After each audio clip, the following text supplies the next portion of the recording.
Hi everyone, Anthony Fantano here, the internet's busiest music nerd, and it's time for a review, Flying Lotus, Until the Quiet Comes. This guy is a California beat music producer whose production sits at the intersection of so many things. Jazz, hip-hop, IDM. His music just has a really futuristic flair that is also combined with an extreme attention to very unique textures and sounds. My favorite album of his, Los Angeles, has a really dark edge to it. It's very rough, very gritty, very hip-hop influenced, but his next LP, Cosmogramma, an album that a lot of people prefer, is much more jazz influenced. Very vast, colorful, lush, and kind of soundscapey. With just a couple albums in several short years, he really revolutionized the world of instrumental hip-hop and illustrated where the roots of that genre could potentially go. The dude is just a monster when it comes to engineering great and just thought-provoking sounds. He's lent his artistry to a lot of other albums as well. He put on Gonja Sufi with his last LP. He also lent his production abilities to that Thundercat album that came out last year that I loved. He even founded a label called Brainfeeder Records where you have a lot of artists who kind of follow in his artistic footsteps. Of course, not every opinion of this guy is positive. A common criticism of his work and the work of the people he kind of runs with is that their albums, their releases feel kind of disjointed, a lot of songs that aren't developed in the same way that songs traditionally are. And I could definitely understand that criticism. I mean, Flying Lotus and a lot of his ilk, produce instrumentals that last about a minute or two, occasionally branching beyond that before they just kind of jump on to the next thing. Sometimes not even really bothering to make sure that one instrumental logically flows into the other. However, sometimes I kind of see it as peering into the personal sketchbook of a really great artist. It may not seem incredibly developed or mountainous at times, but still very personal, kind of raw. However, when you look at the bigger picture, especially when it comes to a lot of Flying Lotus's albums, things really are not that random. Los Angeles and Cosmogramma have had really strong flavors, themes, and though many moments on these albums are short, they are unquestionably, methodically produced. For sure Flying Lotus does not have a style that's going to meld with everyone, but let's just get into this new LP. Absolutely, this album does not have the same gritty hip-hop vibe as Los Angeles. Right now, Flying Lotus is still kind of hovering over Jazzville. However, this album is also not the wondrous, dense, and intergalactic, planetary adventure that Cosmogramma was either. I'm just not getting that same level of acoustic jazz instrumentation, whether it be a sample from his deceased aunt's harp, from Ravi Coltrane, from Rebecca Raff. This is definitely scaled back a little bit instrumentally. Flying Lotus relies much more on just his raw, simple, straightforward production chops, his rhythms, his syncopations, his synthesizer work, and he kind of pulls it all together with a very slight jazz fusion edge. This album is longer than Flying Lotus's previous two, but it still feels, I guess, more down to earth, and it's become an opportunity to just kind of enjoy Flying Lotus for what he does, produce beats that march to the beat of a different drum, travel off the beaten path. All right there, you're really starting to beat a dead horse. Well, if you can't beat him, join him. Oh, he beat me to it. I know. You do have an occasional spot of a very atmospheric psychedelia on this LP, like the Thundercat vocalized track DMT and the track Hunger, which actually features some arranged instrumentation from Radiohead's Johnny Greenwood. This thing is definitely not a Cosmogramma 2.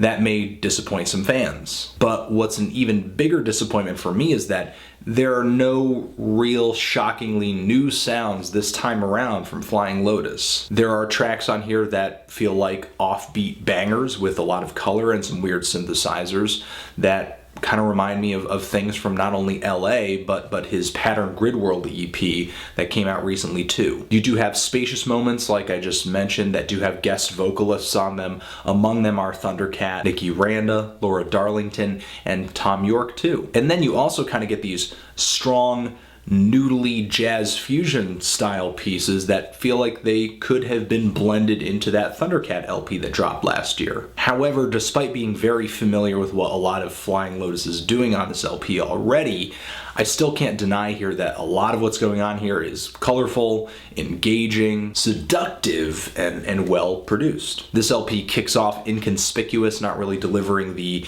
abstract, noisy kind of intros that I expect from this guy, but the track All In that it starts with is pretty awesome. It's got a nice groove to it. The instrumentation surrounding the beat just kind of resembles like a starry night or something like that. You've got these plodding synthesizer leads, swirling arpeggiated tones too that are very kind of psychedelic in the effects that are executed on them. The track Getting There that comes in right after has beauty on it as well that is apparent right from the start. Flying Lotus, like usual, layers all of this just rhythmic mayhem into this wall of sound, but Nikki Randa, who contributes vocals on that track, really just kind of pierces through all of it and sounds fantastic doing it. At this point, the LP is kind of off to a good start, but once the song Heaven comes in, which has a pretty moody introduction to it that I like, but once the track really gets going and the beat comes into play,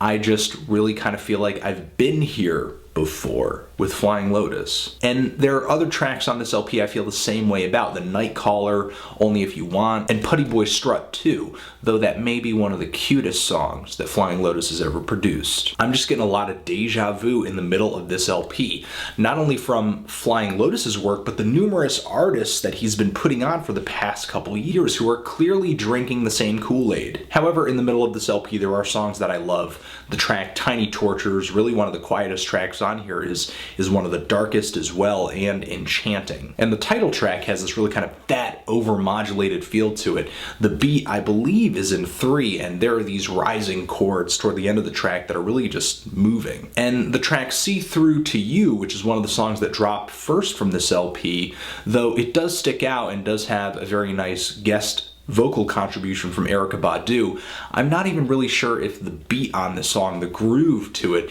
even warrants or complements a vocal contribution. I mean, erykah's voice doesn't really get into the nooks and crannies of that track, and Flying Lotus just kind of, in my opinion, makes the situation worse by layering her vocal takes over each other to the point where they feel kind of hectic and just unpleasing to listen to, especially when you're getting her singing la la la la la la la over herself numerous times. Thankfully, the ambition I look for from Flying Lotus comes in on the end of this LP through several tracks that all feature vocal guests, and they're all kind of bunched up together. I don't know why, but Thom Yorke's work on the track Electric Candyman is chilling. Great track, very potent mood to it. And the track Hunger, Nikki Randa's vocal contribution there is even better than the first track she sang on. It's like nightmarish down-tempo. And on Laura Darlington's track, she's sounding as beautiful as ever. And there's some very nice string arrangements swirling around that track too. Kind of the two-part track Me Yesterday and Chorded comes in after this. And these 4 songs, all after each other, just kind of make up this album's longest and most developed and most impressive tracks. I mean, it's just kind of unfortunate that they all come in at the end. Overall, for me, this LP is just a collection of beats, which is nothing new for Flying Lotus, but typically his vivid sonic visions and adventurous spirit more than make up for it. I didn't feel like those 2 characteristics of his personality were as strong on this album, unfortunately. This album is still really good. I can even see some Flying Lotus fans preferring the simplicity and the chilled out vibes of this album over Cosmogramma, but I'm more of a Cosmogramma fan, honestly. I'm feeling a strong 7 to a light 8 on this LP. What did you think of it? Did you love it? Did you hate it? Why? And what should I review next? Anthony Fantano, Flying Lotus, forever.